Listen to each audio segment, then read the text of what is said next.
Hello everyone, my name is Anish Rana and today topic is Helm. In Linux, we are using RPM command, right?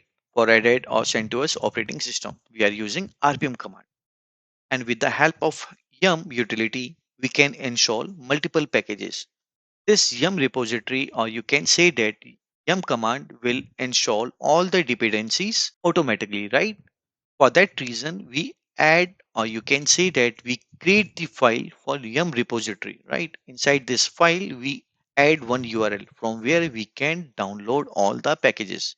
Same as it is for Debian, we have apt command. It used dpkg. Same as it is for Kubernetes, we are using Helm. In short, we can say that Helm is a Kubernetes package manager. Kubernetes package manager Helm. Let's focus on.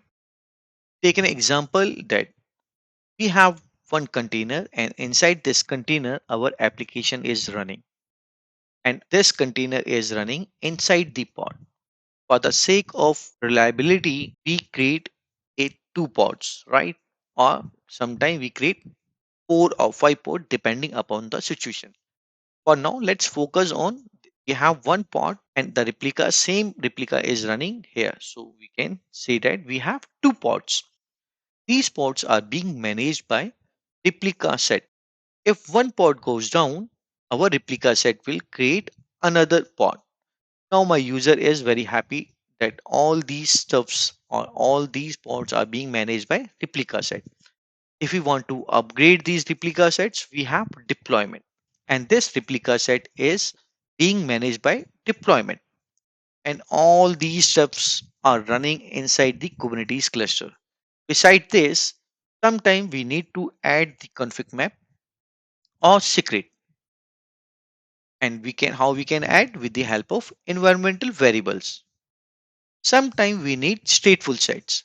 For stateful sets, sometimes obviously for stateful set we have to create PVC and it will redirect to PV, and then this PV will point to one storage. Sometimes we need to expose these deployment or stateful set, how we can access these ports because our application is running inside this port, right? It means that how we can access our application with the help of services. In Kubernetes, pod is ephemeral by nature. It means that it can down anytime, right? And our replica set will create a new pod, and every pod has one dedicated IP address. So how we can solve this issue with the help of services? And how we manage these services, we just add the labels here, right? So this label will be attached here. If it match, it will start forwarding all the requests to these ports. And if our user is sitting outside from the Kubernetes cluster, then we create ingress controller. So it send the request to ingress controller and then this forward to services, and from services it access our pod, or you can say that it access our application. Now from this story we get to know that a simple pod access we need to create multiple resources, and it sometime when we create the resources we do some human error. To resolve this issue, Kubernetes come up with the Helm. So what Helm does, we create all these resources inside one chart. Take an example that we take the services from one vendor. Vendor created one Helm chart. Okay. So we just need to execute or download or install that Helm chart in our Kubernetes cluster. Let's deep dive into this. This is my user. Now this is our vendor developer. He created one Helm chart. It means all the resources and combine into one file. It create Helm chart. After that, he uploads all its Helm chart or different version of Helm chart into the repository. In Helm, we are using artifact hub. This is our repository. Remember when we use the yum command, we add the repository, right? Same thing in Helm, we have a repository. Now, this is my normal developer like us. He want to use this Helm chart. What he does, he install the Helm command and use Helm command. After that, this Helm command will download the packages from the artifact hub repository and it will install in the Kubernetes cluster, right? So what is the steps? First, one should create the Helm chart and then upload that Helm chart into the repository artifact hub. Okay. And this user will use the Helm command and download the package and install in the Kubernetes cluster. A single command will create all the application automatically. So this is the benefit of using Helm. So this is our command. From this architecture, what we get to know that first we need to install the Helm command in our Kubernetes cluster, right? The second thing, we need to add the repository repo. That which repo I want to use. I will show you in my coming slide. Don't worry. After that, we need to search the chart. Which chart we want to install. In my company, I'm using WordPress. WordPress from which company? Bitnami or some other? We'll see in a couple of minutes. Okay. And then install that chart from the repo. So let's deep dive into the first one, that is how to install the Helm command. First, we need to download one file from the internet. This is the command you can use. Okay, it will download this file get underscore helm.sh file. We should give the execute permission 700 to this file. After that, execute this file. Once we execute this file, it will generate the output like this one. Once it's done, we can also execute the command helm version so that we get to know that what version we have. Right now, I have 3.18.0 version. Now, our first step is complete. The second step is how to search the chart, right? So, how to search? The command would be helm search hub. Hub is means as of now, I have not added any repository in the helm. So, for that reason, I am searching directly from the hub and WordPress, and I should see the output like this one. From the output, one can observe that this WordPress is being uploaded by different vendor like Cube WordPress, WordPress-MariaDB. You can see Bitnami WordPress and many more vendors has uploaded already their packages, or you can say that Helm chart, so that end user can download these Helm chart and use it without any hassle. Now, if I execute this command helm repo list, I should see error. As of now, I have not added any repo. How we can add the repo? The command would be helm repo add bitnami and then URL name here. After that, once I execute this command helm repo list, I should see bitnami and the URL. This is what we have used here. Okay. After that, if I execute the same command helm repo WordPress, this time I'm not written here hub. It means that I'm searching directly from this repo, and it says that this Bitnami vendor has uploaded two WordPress. The first one is WordPress and the second one is WordPress-Intel. Any package you can use or you can search, you will see.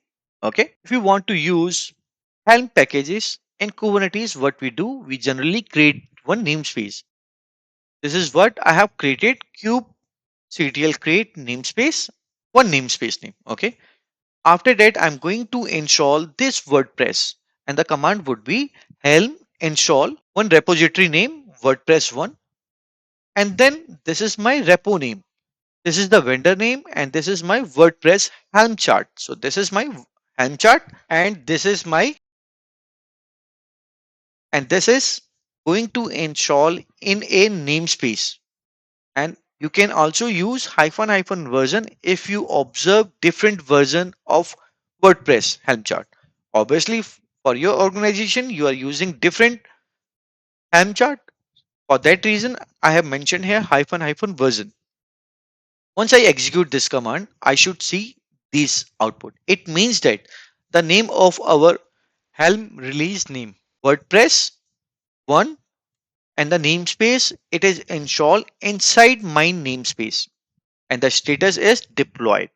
After that, revision is one. Here we have used this version. In future, we want to upgrade our Helm chart. So once we upgrade our Helm chart, we should see revision 2 here. And the chart name is WordPress. This is what it is written here. And the chart version is 24.2.6 and the app version is 6.8.1. Now let me tell you one thing here, that here we have used WordPress 1. In some scenario, let's take an example that your organization is offering WordPress services to their end customers and we want to use same Helm chart. So what we can do in a single namespace, what we can do, we can use WordPress 2, same command execute. So Helm chart will create all their objects or resources inside this WordPress 2 name. I will show you in the lab section, don't worry. What we get to know from these two commands is that we can use Helm chart in multiple ways. For first customer, second customer, third customers, all are using same Helm version. That's it. This is a beauty of Helm, right? So now what we understand, that what is Helm, we get to know that this is our Kubernetes package manager. The second is benefit. We get to know that okay, how we can use a single command and it will install or create all the resources automatically. Wow.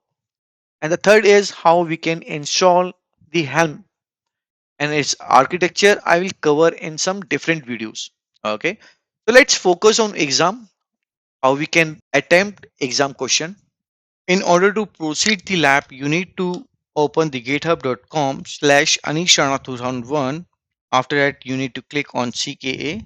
Next, you need to click on 2025. Click on helm underscore tenant.md file. Let me copy first two lines. The reason behind is that I have already installed Helm and here I'm using 1.29.15 version. After that, you need to copy these two lines for the lab, for creating the lab. Now our lab is completed. Let me clear the window. Now we have one question here. Solve this question and you need to log in into this node. So just copy and paste over here. Now your task is you need to create a namespace called Tiger. Install the Helm chart Minio/operator in the Tiger namespace. The Helm release should be called Minio-prod-operator. Any name it will be given to you in your exam. Update the tenant resources. There is one YAML file and you need to enable SFTP equal to true under feature. In the end, you need to create the tenant resources from this.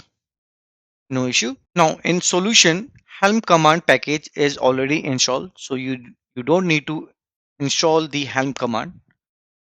Further, Minio repo will also be added. From the question, we get to know that our Helm chart name should be Minio/operator and Helm release that we need to add with this name. And there is one file that we need to modify. So let's start with creating the one namespace, that is Tiger. Copy and paste it over here. Further, install the Helm Minio operator in the Tiger namespace. Helm chart. So this is the name. Now here, if I check the repo list, I see Minio. In your case, it will be different. So no worries. But when we execute Helm search repo command, we see Minio/operator. It might be some different. So don't be afraid. Just use grep here. If you will observe many packages, so you can grep Minio like this one. Now you see only Minio. Okay. After that, we can execute the command helm-n. This is my namespace. Install Minio prod operator. This is the release name that we need to use. And after that, chart name with vendor name, right? This is what we have learned in our theory part. From the output, we get to know that our Helm release is this one. This is the name it is given in the exam. Namespace should be Tiger and status should be deployed. That's it. These you need to check. Or you can execute this command helm minus n tiger ls. Same output you will see here. Let me clear the window. After that, you can also check the pods that is created inside the minus n tiger namespace. Both are showing running. That's great. And here it is mentioned Minio operator. Now in the third task, we need to update the tenant resources, and this is the YAML file it is given in the exam, and you need to add enable SFTP equal to true under feature. So let me open this file. This is the file name, and here after the feature you need to copy and paste this value. I would recommend you to copy and paste over here like this one. Okay, and it is inside this tiger namespace. This resource will create a tenant inside the tiger namespace, and the name of this tenant is my menu, and this is what I have mentioned here. Now let's check whether this tenant is available or not. No resource found in the tiger namespace. That's great. Let's create this tenant from the YAML file. Now it is created, and if I execute this command again, I should see menu tenant. And now you need to remove this lab. So what you can do, you just copy these commands and paste it over here. That's it. If you like this video, please like, and if you have any question, do let me know in the comment section. Thank you very much. Bye bye.